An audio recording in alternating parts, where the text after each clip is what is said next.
श्रीमान् वेङ्कटनाथार्य कवितार्किकेसरी वेदान्ताचार्यवर्यो मे सन्निधत्तां सदा हृदि यस्य वाग्वृत्तिपर्यन्ता यतिराजसरस्वती तस्मै वेदान्तगुरवे भूयो भूयो नमो नमः। विशुद्धविज्ञानघनस्वरूपम् विज्ञानविश्राणनबद्धदीक्षम् दयानिधिं देहभृतां शरण्यं देवं हयग्रीवमहं प्रपद्ये. சுவாமி தேசிகனுடைய சுபாஷித நிவியில இரண்டாவது பத்ததி திருஷ்ட பத்ததி, அதுல 7வது ஸ்லோகத்தினுடைய அர்த்தங்களை நாம பார்த்துட்டு இருக்கோம். இதுக்கு 25 அர்த்தம் பட்டபாஸ்வாமி சாதிச்சிருக்க. சில அர்த்தங்களை நாம ஏற்கனவே பார்த்தோம். இன்னைக்கு மேலும் சில அர்த்தங்களை பார்க்க இருக்கின்றோம். தத்பதே சாதயன் மித்ரமபி வியாழஹா தமோமயः அதீத பர்வா ஜெகதாம் அதிருஷ்யः சகசா பேசு. இந்த அசூயினுடைய வியாபாரம், அசூயை என்ன பண்ணும், ஒரு மனுஷனை எப்படி எப்படி எல்லாம் நாசம் பண்ணோன்றத சொல்ற இந்த இடத்துல. ஒரு நல்ல வழியில போயிட்டு இருக்கான் ஒரு சிநேகிதன். அவனை போய் இது என்ன பண்ணும், அதி சிநேகிதனாக இருந்து அவ அப்படி இருந்தா கூட அவன் விஷயத்துல போய் ஒரு அசூயை வந்துடுறது. அதனால அவனுக்கே ஒரு துரோகம் பண்றது, இந்த மாதிரி ஒரு காரியத்தை பண்றதுனால அந்த துஷ்டன் என்ன பண்ணுவான், ஒரு கால விசேஷத்துல பெரியோர்களால காண பிடிக்காதவனாக ஆயிடுவான். அதாவது கிருத்தக்னனாக ஒருத்தன் செய்நன்றி கொன்றவனாக ஒருத்தன் இருந்தான்னாக்க அவனுக்கு நிஷ்கிருத்தியே கிடையாது. அந்த பாப்பத்தை போக்கடிக்கிறதுக்கு வேற வழியே கிடையாது. இவன் என்ன பண்றான் என்ன கேட்டா, ஒரு நல்ல நண்பனோட நல்ல முறையில தான் இருந்துட்டு இருக்கான். ஆனாலும் நண்பன்ற அவனுக்கு ஒரு சிரேயஸ் வருது. அவனுக்கு வர சிரேயஸை இவனால பொறுத்துக்க முடியல. அதனால அசூயப்படுறான். அசூயை எதை பண்ணும், அசூயினுடைய காரியத்தை கொண்டுதான் அசூயன்றது தீர்மானம் பண்ண முடியும். இல்லாத ஒரு தோஷத்தை அவனிடத்துல ஏறிட்டு அவனை பழிக்க ஆரம்பிக்கிறது இருக்கு, அதுதான் அசூயன்னு சொல்லுவோம். இத்தனை நாளா நண்பனாக இருந்துருக்கான், நல்வழியிலேயே போயிட்டு இருக்கான்றத கூட நினைச்சு பார்க்காமல், அதை பத்தி சிறிதும் யோசிக்காமல், அவனிடத்துல இல்லாத ஒரு தோஷம் அவனிடத்துல அவனையே நேர ஏதோ ஒரு தோஷத்தை சொல்லி அவனிடத்துல ஒரு தன்னுடைய அசூயைய வெளிப்படுத்துற மாதிரி ஒரு நடந்து கொள்வது. இப்படி ஒருத்தன் நடந்துட்டான்னாக்க காலக்கிரமத்துல பெரியவாள்லாம் இப்படி பண்றவனை ஏறெடுத்தும் பார்க்க மாட்டா. ஆகையால அதீத பர்வா ஜெகதாம் அதிருஷ்யா சகசா பவேத்தது, இதுதான் முதல் அர்த்தமாக சொல்லி சொன்னோம். 2வது அர்த்தம் சூரிய கிரகணம். அதாவது இந்த கிரகணத்தும் போது தத்பதே சாதயன் அப்படின்னு சொல்லிச்சு, இந்த ராகு இந்த சந்திரனையோ சூரியனையோ ஆகாச மார்க்கத்துல மறைஞ்சா கூட அது கொஞ்ச காலத்துக்கு அப்புறமா அந்த பருவா போயிடுச்சுன்னாக்க, அமாவாசையோ பருவமோ போயிடுச்சுன்னாக்க அது இருந்த இடம் தெரியாத போயிடும்ன்றது இத கிரகணத்துக்கு அர்த்தத்தை சொல்லி சொன்னோம்.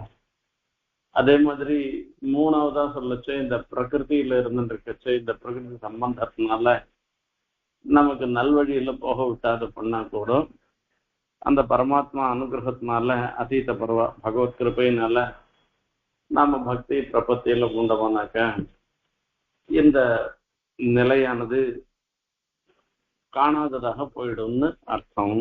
இப்படி எல்லாம் சொல்லிட்டு வந்தோம். இன்னைக்கு பார்க்க போற வேண்டிய விஷயம் என்ன என்று கேட்டா,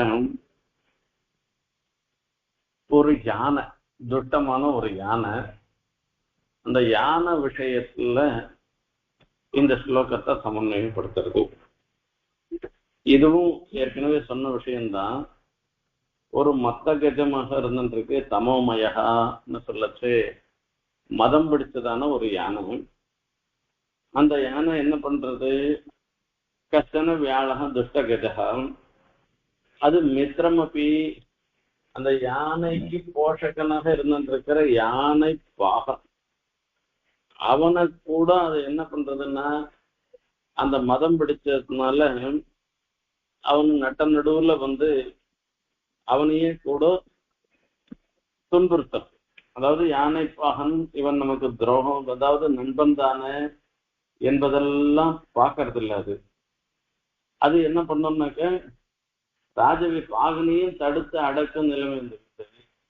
அப்ப என்ன பண்ணோம், அதீத பருவா இந்த நிலையில வந்த உடனே ஐயோ மதம் பிடிச்சி போச்சு யானை, இந்த யானையை நாம யாரும் பார்க்க கூடாதுன்னு சொல்லிட்டு அதுங்கிட்ட பார்க்க கூட முடியும். யானைன்னு சொன்ன உடனே சின்ன குழந்தையில இருந்து பெரியவா வரைக்கும் எல்லாரும் ஓடி வந்து பார்ப்பா. ஆனா எல்லாராலையும் காண தகுந்ததாக இருந்த யானையே இந்த மதம் பிடிச்சதுனால தன்னுடைய நண்பனுக்கே துரோகம் பண்ணினதுனால, நண்பன்னா அந்த யானை பாகனையே அடிக்கும்படியான ஒரு நிலை வந்துட்டதுனால மக்கள் யாரும் அந்த யானையை பார்க்கறதுக்கு விரும்ப மாட்டா. அதீத பர்வா ஜெகதா மதுரசா சகசா பவேத்னு சொல்லி சொன்னார். இதுக்கப்புறமா ஸ்நாதக விரதம்னு ஒரு விரதம். இந்த ஸ்நாதக விரதம்னாக்கா என்னதுன்னாக்கா பிரம்மச்சாரி அத்தியனம் பண்ணும். இந்த பரத்வாஜ மகர்ஷியினுடைய சரித்திரத்துல ஒரு சுவாரஸ்யம் சொல்லப்பட்டிருக்கிறது. பரத்வாஜ மகர்ஷின்றவர் 3, அதாவது 3 வேதத்துல இருக்கிறவா, அதாவது ரிக்வேதிகள், பாரத்வாஜ கோத்திரத்தை சேர்ந்தவா. ரிக்வேதிகளும் இருக்கா, எஜுர்வேதிகளும் இருந்துருக்கா, சாமவேதிகளும் இருந்துருக்கா. இது பாரத்வாஜ கோத்திரத்துக்கு ஒரு ஏற்றம். இப்படி இதுல இருந்து என்ன ஏற்படுறதுன்னா பரத்வாஜர் 3 வேதத்தையும் அத்தியனம் பண்ணவர்னு இது காட்டகத்துல சொல்றது. பரத்வாஜோக திரிபிராய பிரம்மச்சரிய மூவாசான் எல்லாம் சொல்லிருக்கு. அப்படி பல வருஷங்கள் அத்தியனம் பண்ணவராக இருந்துருக்கு. ஆனா கௌதம தர்ம சூத்திரத்துல என்ன சொல்றதுன்னாக்க ஒரு அத்தியனம்ன்றது 12 வருஷம் அத்தியனம் பண்ணணும்னு சொல்லிருக்கு. 12 வருஷம் அத்தியனம் பண்ணுவானாக்க அதுக்கப்புறமா அத்தியனம் முடிஞ்ச பிற்பாடு ஸ்நாதக விரதம்னு ஒரு விரதத்தை அனுஷ்டிக்கணும். அத்தியனம் முடிஞ்சு போச்சுன்றதுக்கு அந்த 12 வருஷம் அத்தியனம்ன்றது என்னத்துக்காக சொல்லிருக்குன்னாக்க இது சாதாரணமாக இருக்கக்கூடிய புத்தியை கொண்டு சொல்றது. சில பேர் ரொம்ப மேதாவியா இருந்து சகிருத் கிரகணத்திலேயே அவளுக்கு உபஸ்திதி வந்துடுறது, மனப்பாடம் ஆயிடுறதுன்னு சொன்னாக்க அவ விஷயம் வேற. என்ன மாதிரி மந்தமதியாக இருந்துருக்கிறவன் 20 முறை சொன்னா கூட அது உபஸ்திதி ஆக மாட்டேன்றது. அந்த மாதிரி இருக்கவாள் விஷயத்துல 12 வருஷம்ன்றது இல்லை, 14 வருஷமோ 15 வருஷமோ எத்தனை வருஷத்துல அது மொத்தம் இவாளுக்கு மனப்பாடமாக ஆறுதோ அது வரைக்கும் அத்தியனம் பண்றதுன்றது ஒரு விஷயம். ஆகையால பரத்வாஜர் என்ன பண்ணாருனாக்க ஒவ்வொரு சாக்கையிலையும், அதாவது ஒவ்வொரு வேதத்திலையும் எத்தனையோ சாக்கைகள் உள்ளன. அத்தனை சாக்கைகள்ல அவரால் முடிஞ்ச வரைக்கும் ரிக்வேதத்துல எத்தனை சாக்கையோ அத்தனை சாக்கையோ அத்தியனம் பண்ணிருக்கேன், எஜுர்வேதத்துல எத்தனை சாக்கையோ அத்தனை சாக்கைகளோ அத்தியனம் பண்ணிருக்கேன். அந்த மாதிரி சாமவேதத்திலையும் பல சாக்கைகளை அத்தியனம் பண்ணவராக இருந்தபடினாலதான் அந்த பரத்வாஜர் 3 கோத்திரத்தை 3, அதாவது 3 வேதத்தை அத்தியனம் பண்றவாளுக்கும் பிரவர்த்தகராக அவர் இருந்திருக்கேன்னு ஏற்படுறது. இதனால இப்ப இது பரத்வாஜருக்கு ஒரு ஏற்றத்தை சொல்லி சொல்றோம். நாம இது பிரம்மச்சரிய விரதத்தை முடிச்சிடணும். அந்த பிரம்மச்சரிய விரதத்தை முடிச்ச உடனே அவன் ஸ்நாதகனாக ஆயிடுவான். ஸ்நாதகன்னா கிரகஸ்தாசிரமத்தையோ ஆசிரமாந்தரத்தை ஏற்றுக்கொள்வதற்கு தகுதி படைத்தவனாக அவன் ஆறான்னு அர்த்தம். அவன் கல்யாணமும் பண்ணிக்கலாம், கிரகஸ்தாசிரமத்தையும் ஆசிரியக்கலாம், இல்ல பிரம்மச்சரியம் விரதம் முடிச்சுட்டு நேர சன்னியாசியாகவும் ஆகலாம். ஆதிசடோ சுவாமி போன்ற மகான்கள்லாம் சாட்சாத்தாவே அந்த பிரம்மச்சரிய ஆசிரமத்திலேருந்து சன்னியாசாசிரமத்தை ஸ்வீகரிச்சுட்டு ரிசமனுக்கு கைங்கரன் ரிசமனுக்கு தபஸ் பண்ணி அது மூலமா ரிசம பிரத்யட்சமாகி அதெல்லாம் பெரிய விஸ்தாரமான கதையெல்லாம் சொல்லிட்டு இருக்கோம். இப்போ இந்த பிரம்மச்சரிய ஆசிரமத்திலேருந்து இன்னொரு ஆசிரமத்துக்கு போறதுக்கு முன்ன அந்த பிரம்மச்சரிய ஆசிரமத்தை முடிக்கணும்.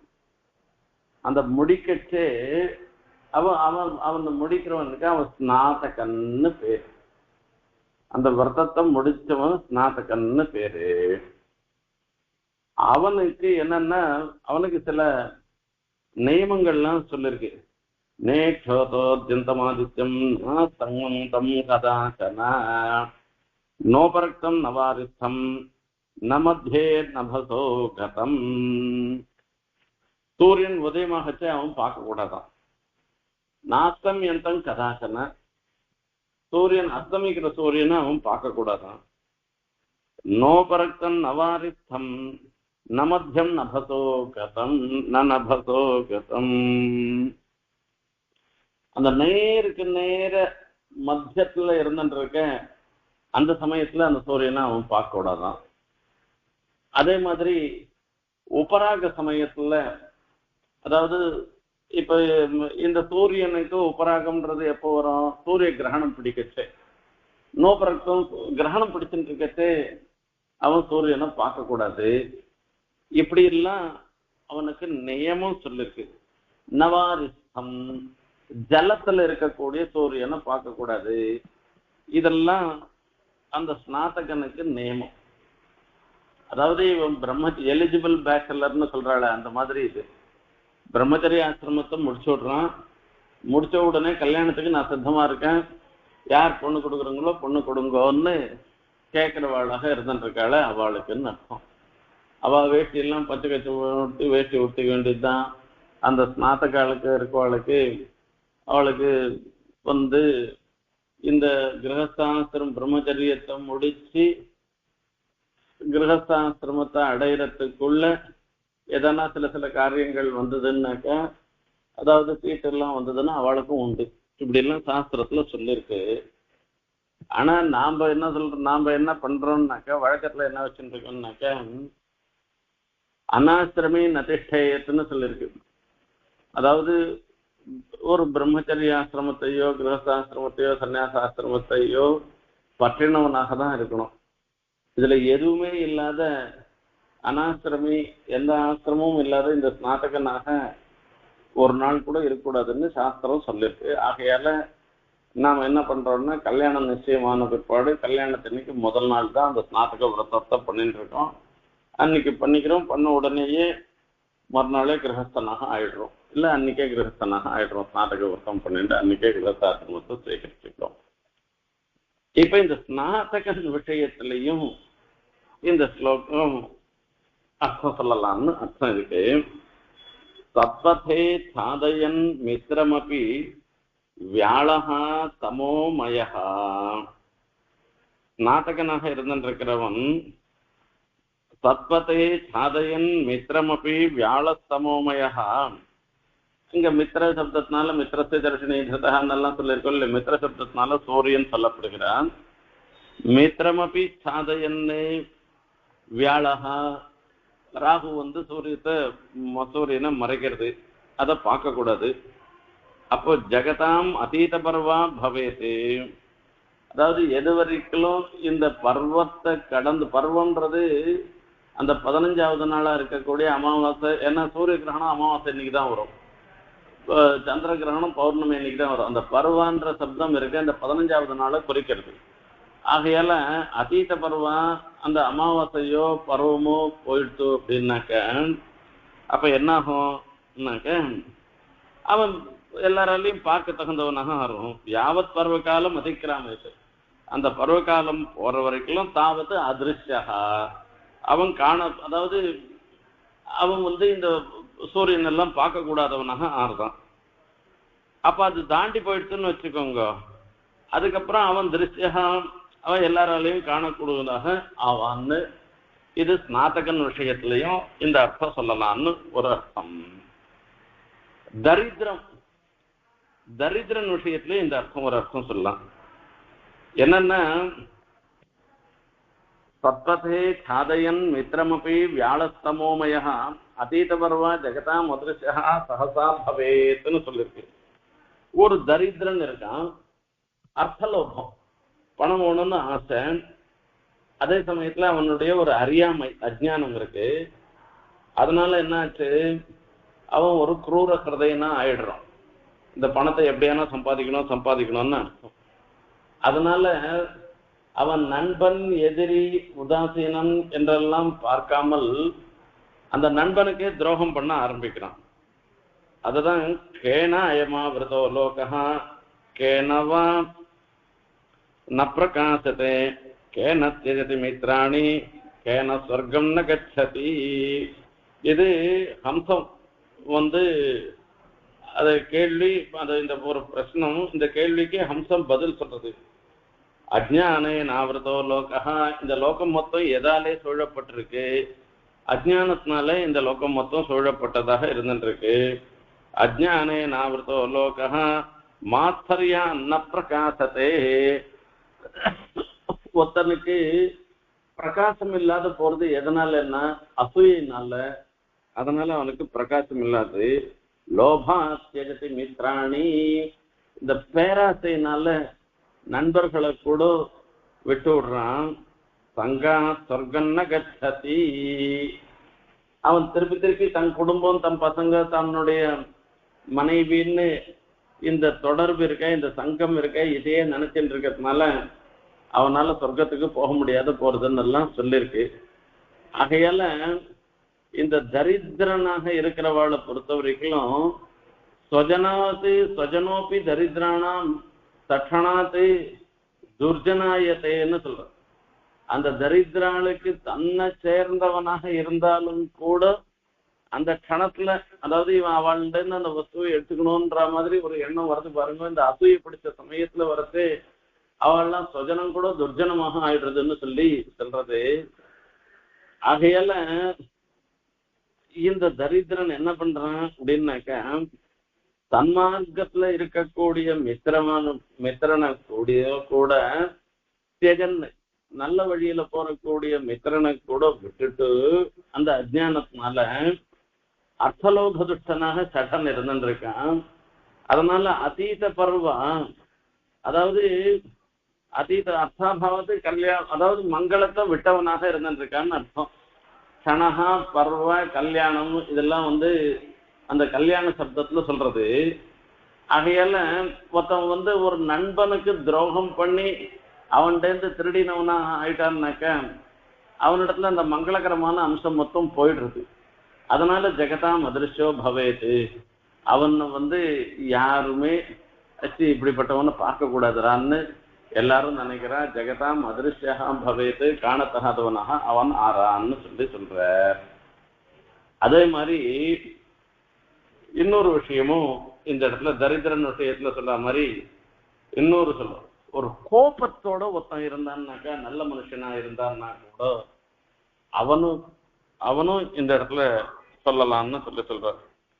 இந்த கோபம்ன்றது இருக்க எல்லாரையும் அழிச்சு விடுறது. இந்த கோபம் வந்ததுன்னாக்கா நாம என்ன பண்றோம்னே தெரியாத போயிடுறோம். நாம இருந்து கக்ரோதோத்பவம் உத்சகேத தரித்தும் கல்பாந்த காதம்பினி காலோத்வேல கலிந்த சைல தனையா கல்லோல காலம் தமகான்னு சொல்றதுனால மகாபுருஷனாக இருந்தாலும் கூட சில சமயத்துல இந்த கோபாவேசத்தினால வந்துட்டோம்னாக்க அந்த தமோமயம்ன்றதாக இருக்கிறது, இந்த அஜ்ஞானம்ன்றது சூழ்ந்துடுது. அஜ்ஞானமாகிற ஒரு வியாழம் இந்த துஷ்ட ஜந்து இவனும் சூழ்ந்ததாக இருந்து, வியாழ சப்தம் துட்டத்தை சொன்னா கூட அந்த தோஷத்தை அடைந்தவனாக ஆறான்னு சொல்ற. தத்வதே ஸ்திதமதி குருவாதிக்கம். இப்ப இந்த கோபம் கணக்கு ஒருத்தன் வந்துடுத்துன்னு வச்சுக்கோங்க. தத்வதே ஸ்திதம், நல்ல மார்க்கத்துல இருந்துட்டு இருக்கிற ஆச்சாரியன், நண்பன் முதலியவர்களை கூட சாதையன்னு அவளையும் திரஸ்காரம் பண்றான். குருத்த பாபன் அகுர்யாத்கா क्रुद्धो हन्यात् गुरूनपि क्रुद्धः पापं न कुर्यात् कः कः क्रुद्धः எந்த ஒரு கோபம் அடைந்தவன் பாப்பம் ந குர்யாத் ஏன் பாப்பம் பண்ண மாட்டான் கோபம் வந்துட்டுனாக்கா அவன் பாப்பம் பண்றதுதான் அவனுடைய காரியமா இருந்துருக்கும் எப்ப பார்த்தாலும் பாப்பம் தான் குருதோகன்யாத் குரு நபின்னு சொன்னான் அந்த கோபம் வந்துடுச்சுனாக்கா அப்போ இவன் ஆச்சாரியன் இவன் நண்பன் இவன் நமக்கு இவெல்லாம் பூஜ்யான் கௌரவிக்கு தகுந்தவர்கள் என்கிற எந்த எண்ணமும் இல்லாமல் எல்லாரையுமே யார வேணா என்ன வேணா வார்த்தையை சொல்லுவான் அவளையே கொல்வதற்கு கூட முற்படுவான்னு சொல்ற ஆகையால சத்வதே சாதயன் நித்திரமும் வியாழஸ்தமோமயா இந்த தமோமயான்னு சொல்லச்சு இந்த கோபாவிஷ்டனாக இருந்திருக்கிற அந்த துட்டனானவன் மித்திரமபி சாதயன்னு அதீத பர்வா ஜெகதாம் அதிருஷ்யா சகசா பவேத் இந்த கோபத்தினால அந்த காலம் தாதிருஷ கோப காலம் அத்திக்கிரமம் தாண்டிடுத்துனாக்கா அது ஜெகதாம் அதிருஷ்யோ பவேத்துன்னு சொல்ற என்ன ஆகுன்னா உலகத்தாராலே காணத்தகாதவனாக ஆயிடுவோம். நாம எத்தனையோ பேப்பர்ல பார்த்துட்டு இருக்கோம் அந்த கோபத்துல அம்மாவை போட்டு அடிச்சுட்டான் தம்பியை போட்டு அடிச்சுட்டான் அவள்லாம் கொலை பண்ணிட்டான் அப்படி இப்படின்னு எல்லாம் வருது. இந்த பணத்துக்காக ஒரு கோபம் வருது வாக்குவாதத்தினால வந்துடுது அப்படின்னா அடுத்த காலத்துல என்ன ஆகும் இப்படி ஒரு தப்பு காரியம் பண்ணிட்டான்னாக்கா இவன் அதிருஷ்டம் சிறைச்சாலைக்கு போறவனாக தான் ஆயிடுவானே தவிர யாராலையும் காண முடியாதவனாக தான் ஆயிடுவான். இப்படிப்பட்ட கோபிஷ்டனை யாரும் பார்க்கறதுக்கு விரும்பத்தகாதவனாகவும் தான் ஆயிடுவான்னு தான் அர்த்தம். இங்க இது ராமர் விஷயத்திலையும் ஒரு அர்த்தம் சொல்லலாம்னு சொல்றார். இது வரைக்கும் நாம 13 அர்த்தம் 14 அர்த்தம் சொல்லியிருக்கோம்.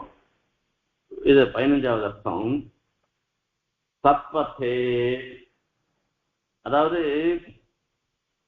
இப்ப ராமர் காட்டுக்கு போறதுக்காக கிளம்பி போறேன்.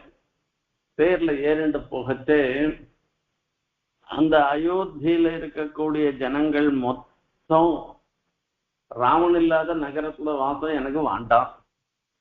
ராமர் எங்க இருக்காரோ அதுவேதான் எங்களுக்கு சொர்க்கம், ராமர் இல்லாத இடம் நரகம் என்று சீதா பிராட்டி சொல்ற மாதிரி ஜனங்கள் மொத்த பேரும் சொல்லிட்டு ராமர் பின்னாடியே போக ஆரம்பிச்சுட்டார். சுமந்திர தேர் ஓட்டிட்டு போறார். அந்த தேர் பின்னாடியே மொத்த ஜனங்களும் போக ஆரம்பிச்சுட்டான். அப்போ எல்லாம் சத்பதே நல்ல மார்க்கம்தான், அரண்ய கமனார்த்தம் எல்லாரும் ஜனங்கள்லாம் ராமனை பின்தொடர்வதுன்றது நல்ல காரியம் தானே. இது ஒரு அதாவது ராமனிடத்துல இருக்கக்கூடிய ஒரு விசுவாசத்தினால செய்யக்கூடிய ஒரு செயல். அது மித்ரமபி அத்தனை ஜனங்களும் ராமனிடத்துல ஒரு பிரீத்தியோட இருந்து கொண்டு இருப்பவைதான். அதாவது ஒரு நாளைக்கு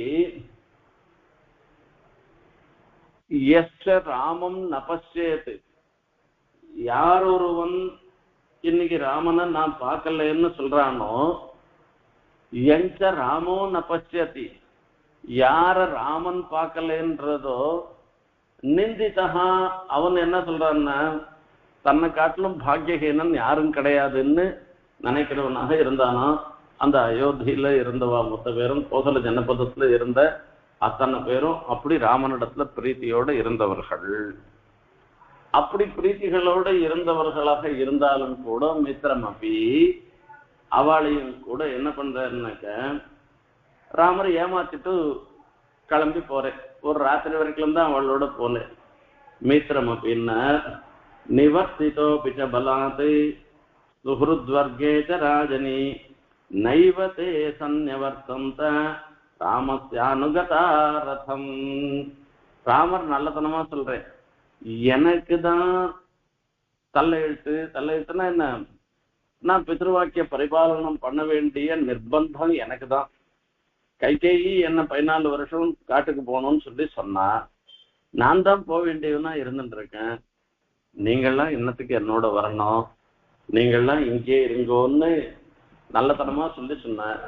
சரி, அப்ப லக்ஷ்மணரும் சீத்தையும் ஏன் வரன்னா, சீத்தை வருது, ராமர் இல்லாத சீத்தை இல்ல, அகையெல்லாம் சீத்தை இல்லாத ராமர் இல்ல, இவ 2 பேரும் அனன்யா ராகவேனாகும் பாஸ்கரேன் பிரபாயதான்னு சொல்லி சூரியனையும் சூரியனுடைய கிரணத்தையும் எப்படி பிரிக்க முடியாதோ அந்த மாதிரி சீதையும் ராமரும் பிரிக்க முடியாதவர்களாக இருந்துருக்கு. லக்ஷ்மணோ லட்சுமி சம்பன்னகான்னு சொல்லிட்டு அந்த கைங்கரியஸ்ரீய உடையவராக லக்ஷ்மணர் இருக்கார். ஆகையில நாங்க ஏதோ 3 பேர் போறோம், நாங்க நீங்கெல்லாம் என்னத்துக்கு வரங்கோன்னு ராமர் எவ்வளவோ நல்லத்தனமா சொல்றேன். கேட்கல, நான் வந்துதான் வருவேன்னு சொல்லிட்டார். அப்ப என்ன பண்ணாருன்னா மித்ரமபி சாதயன் அப்படின்னு சொன்ன அந்த சன்மார்க்கத்தையும் அவர் மறைக்கிறார். அதாவது இந்த ஜனங்களுக்காக இந்த தேர் ஓடுற வீதி இருந்துட்டு இருக்கு. தேர் ஓடினா அடையாளம் தெரியும் இல்லையோ. ராத்திரி எல்லாரும் தூங்கிட்டு இருக்கா, ஜனங்கள்லாம் ஆயாசம் இவரோனா தேர்ல உட்காந்து வர, அவெல்லாம் நடந்து வந்திருக்கான், எல்லாரும் தூங்கிட்டு இருக்கா. இப்படி தூங்கிட்டு இருக்கச்சு தேரை ஓட்டிட்டு ராத்திரியா கிளம்புறேன். இப்படி மேல கிளம்பச்சு இவர் சொல்ற சுமந்தரை பார்த்து, இவர் தெற்க போக வேண்டியவர் இந்த தேரை வடக்கு நோக்கி ஓட்டுன்னு சொல்றேன். இந்த வடக்கு நோக்கி ஓட்டினாக்கா அந்த தேர் போன அடையாளம்லாம் வடக்கு நோக்கி போன அடையாளம்லாம் இருந்துட்டு இருக்கு. அப்ப ஜனங்கள்லாம் ராமர் திரும்பி அயோத்திக்கு போயிட்டவர்னு நினைச்சிட்டு போயிட்டோன்றதுக்காக சொல்றேன். கொஞ்ச நாள் கழிச்சு என்ன பண்றார், வடக்கு நோக்கி போன பிற்பாடு புல்வெளியில ஓட்டு, அந்த தேர் போன அடையாளமே தெரியாத மாதிரி ஓட்டுன்னு சொல்ற. அங்க மோகனாத் சந்த பௌராணாம் சூதம் ராமோ பிரவீத்வஜா உதங்முகா பிரயாஹித்வம் ரதமாஸ்தாய சாரதே முகூர்த்தம் தொரிதம் கர்த்வா நிவர்த்தயர்த்தம் புனः யதா ந வித்யுः பௌராமாம் ததா குரு சமாஹிதः. நான் எந்த வழியில போனேன்றது ஜனங்களுக்கு எப்படி, அதாவது அது தெரிஞ்சுக்க முடியாதோ அந்த மாதிரி நீ தேர ஓட்டுன்னு சுமந்தரரை பார்த்து ராமர் சொல்லிட்டேன். இப்ப சத்பத்தே சாதயன் மித்ரம், அந்த நல்ல மித்ரம் அப்படி சாதயன்னு, இந்த நல்ல வழியில இவெல்லாம் மித்ரம் அப்படி சாதயன்னு வியாழகா தமோமயா, இந்த ஏமாத்துறதுனால இது தோஷமாக ஆறுது. ராமருக்கு போய் தோஷம் வருமா அப்படின்னாக்க சோகாந்தகார பிரச்சுரகா வியாழகா, அந்த சோகாந்தகார பிரச்சுரகா சோகத்தினாலே மூடப்பட்டவராக இருந்துருக்கு நினைக்கிறது. அந்த வஞ்சன மார்க்கத்துல பிரவர்த்தினால சகசா அதீத பருவா, அந்த கணத்திலேயே தமசா நதிய தாண்டிட்டு, அந்த தமசா நதிய அதிலங்க இந்த ஜகதாம் அதிர்ச்சியாக இந்த பௌர ஜனங்களுக்கு பட்டணத்து ஜனங்களாலே காண முடியாதவராக ஆயிட்டேர். ஆகையால இது ராமர் விஷயமாக இந்த அர்த்தத்தை ஒரு அர்த்தம் சொல்லலாம்னு ஒண்ணு. தத்வதே சாதயன் மித்ரம் அபிவியாளஸ்தமோமய, மித்ரம் அபிவியாளஸ்தமோமய அதீத பர்வா ஜகதாம் அதிருஷ்யா சகசா பவேத். ராமர் விஷயமாகவே இன்னொரு அர்த்தம் வருது இதுல. தத்வதே சாது மார்க்கே ஸ்திதமாக இருந்தது. மித்ரம் அப்பி, அதாவது எல்லா சமயத்திலையும் நற்செயல்கள்லயே ஈடுபட்டவராக இருந்திருக்கவர். மித்ரம் அப்படின்னு சொல்லச்சே அந்த ராமனுக்கு ரொம்ப ரொம்ப சகதர்மச்சாரிணியாக இருந்த சீதா பிராட்டின்னு அர்த்தம். இயம் சீதா மமசுதா சகதர்மச்சரீதவா பிரதீட்சதைனாம் பத்ரந்தே பாணிங்கிருஷ்ணேஸ்வ பிராணினான்னு ஜனக மகாராஜர் கூட்டு கை மேல கைய வச்சு அவளுக்கு கொடுத்து தானம் பண்ண. அவள் நீ செய்யக்கூடிய எல்லா நல்ல காரியத்துக்கும் உனக்கு உறுதுணையாக இருப்பாள்னு சொல்லி பிரதிஜை பண்ணி அவளும் அதே மாதிரி நடந்துருக்கவள். அவள் அந்த சீதா பிராட்டியும் விட்டுடுற.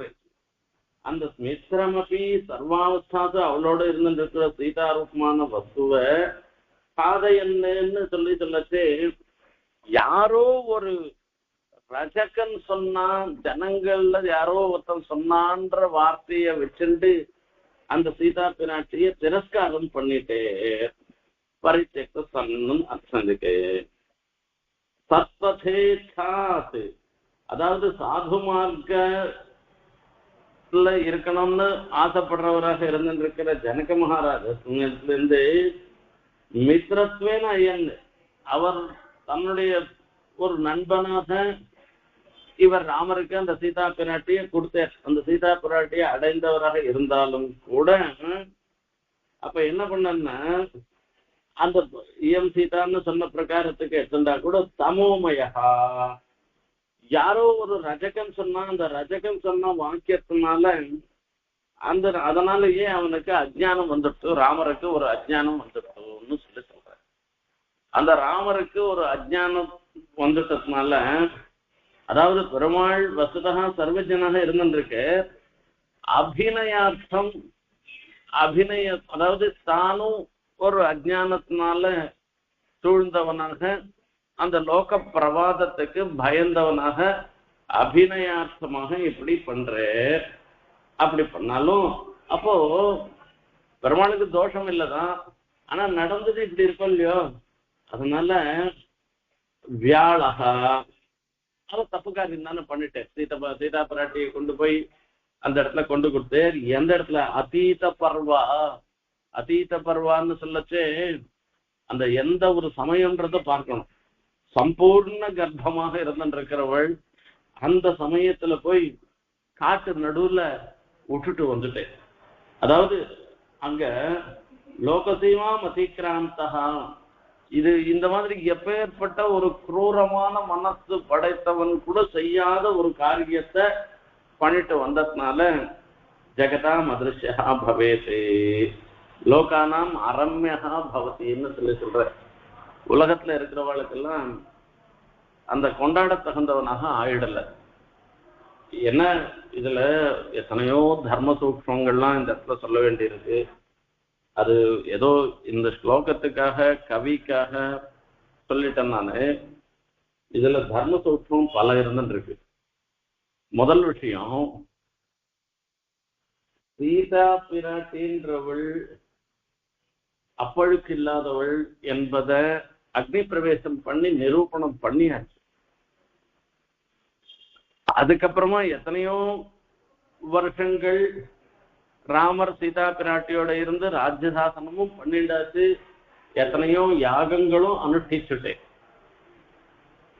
அப்படியும் நடந்த பிற்பாடு, இதெல்லாம் நடந்த பிற்பாடும் யாரோ ஒரு ரஜகன் வெண்ணானுக்கும் வெண்ணாத்திக்கும் சண்டை வந்துடுறது, ரஜகனும் ரஜகனுடைய பத்னிக்கும் சண்டை வருது. அந்த ரஜகனுடைய பத்னியே ரஜகன் அங்கீகரிக்க மாட்டேன்னு சொல்றான், போலிப்போ அப்படின்னு சொல்றான். நான் என்ன ராமனா என் வீட்லன்னா இருந்தா கூட உன்னை ஏத்துக்கிறதுக்கு நீ இத்த மாதிரி யார் வீட்லயோ இருந்துட்டியோ இல்லையோ உன்னை ஏத்துக்க முடியாது, நான் ஒன்னும் ராமன் இல்லை போன்னு சொல்ல. இத ராமர் கேட்டுருந்தவர். இப்போ இந்த ராமருடைய ரோல், இந்த சமயத்துல ராமருடைய ஒரு நிலை என்னவா இருக்குன்றது பார்க்கணும். ராமருடைய நிலை அந்த கோசல ஜனபதத்துக்கு ராஜாவாக இருந்துருக்க. அந்த தன்மைதான் ஜன்மமாக இருந்தது. அந்த கோசல ஜனபதத்துக்கு ராஜான்னு சொல்லி சொன்னோம்னாக்க, அந்த ராஜாவாக இருந்திருக்கிறவா அந்த பிரஜைகள் எத்தனை பேர் இருக்காளோ, எத்தனை பிரஜைகளோ அத்தனை பிரஜைகளுக்கும் அந்த ராஜாவினிடத்துல துரண்ணம் இருக்கக்கூடாது, ராஜாவினிடத்துல விசுவாசம் இருக்கணும், ராஜாவை கொண்டாடணும். அப்படி யாருக்கானா ஒருத்தருக்கு அந்த ராஜாவினிடத்துல ராஜா பண்ற காரியம் தப்புன்னோ இல்ல அவரிடத்துல ஒரு தோஷம் சொல்ற மாதிரியோ ஒரு ராஜா நடந்துட்டான்னாக்க அவன் ராஜாவா இருக்கிறதுக்கே தகுதியற்றவனாக ஆயிடுவான். அதனால இப்ப அந்த இடத்துல ராமர் அக்னி பிரவேசம் பண்ணி சீதா பிராட்டி அங்கீகரிக்கச்சே ராமர் சக்கரவர்த்தி இல்லை, அவர் சக்கரவர்த்தி திருமுகம் தான். ஆனா அந்த இடத்துல அவர் தன்னுடைய ஒரு சுவாந்த கரணத்தை முன்னிட்டு கொண்டு ஒரு மனுஷ பாவனையில வரைச்சு இவள் பரிசுத்தமானவள்னு சொல்லி அங்கீகாரம் பண்ணிட்டு. ஆனா இப்ப இருக்கிறது என்னன்னு கேட்டா, ராஜாவாக இருந்திருக்கிற ஒரு சன்னிவேசம். ராஜான்றவன் எல்லாருடைய ஒரு நல்ல எண்ணத்துக்கும் பாத்திரமாக இருக்கிறவனாக இருக்கணும். யாரோ ஒருத்தன் சொல்றான் இவன் அதர்ம மார்க்கத்துல இருந்திருக்கிறவன், ஆகையால இவன் பண்ணக்கூடாது, இவன் ராஜாவா இருக்கிறதுக்கு தகுதி இல்லாதவன். இருந்தாலும் எத்தனையோ ஜனங்கள் ஒத்துன்றது, ஆகையால ஒத்துனுக்குன்னா அதுக்காக நான் ஒத்துக்கணும்னு அவசியம் இல்லை, நான் ஓட்டு போடல என்று சொல்றான்னாக்க, அப்ப அந்த ராஜா தன்னுடைய நிலையை, அதாவது அதுக்கு தகுதி இல்லாத ராஜ்யசாசனம் பண்ணுவதற்கு தகுதி இல்லாத நிலையை அடைவதாக தான். அதனாலதான் அந்த ராஜான்ற முறையில அவர் என்ன பண்றாரு, எந்த நிலையா இருந்தாலும் இருந்துட்டு போட்டோன்ட்டு சீதையை கொண்டு போய் காட்டுல விட்டு வர்றாரு. இது தர்மம். இப்ப இந்த தர்மத்தை எல்லாரும் அறிந்தவர்கள் கிடையாது. அதனால என்ன பண்ணுவான், இந்த லோகத்துல இருக்கிறவா மொத்த பேரும் என்ன பண்ணுவா, ராமன் பண்ணது தப்புதான், ராமன் பண்ணது தப்புதான்னு தான் அந்த பெரியவாளா இருக்கவாள்லாம் கூட அதிருஷ்யதாம் பவதி மித்திரமபின்னு இது ஒரு அர்த்தம். சீதா பிராட்டி விஷயத்துல நடந்துருது. லக்ஷ்மணன் விஷயத்திலயும் இதே மாதிரி நடந்துட்டு இருக்கு. அதுதான் பெரிய அனர்த்தம். இந்திரனும், இது உத்தரகாண்டத்துல வரக்கூடிய ஒரு விஷயம். இந்திரனும் ராமரும் பேசிட்டு இருக்கார். பேசிட்டு இருக்கச்சே லக்ஷ்மணர் இடத்துல சொல்றாரு, எப்பவும் வாசகாப்பான் மாதிரி தானே இருப்பார் லக்ஷ்மணர்.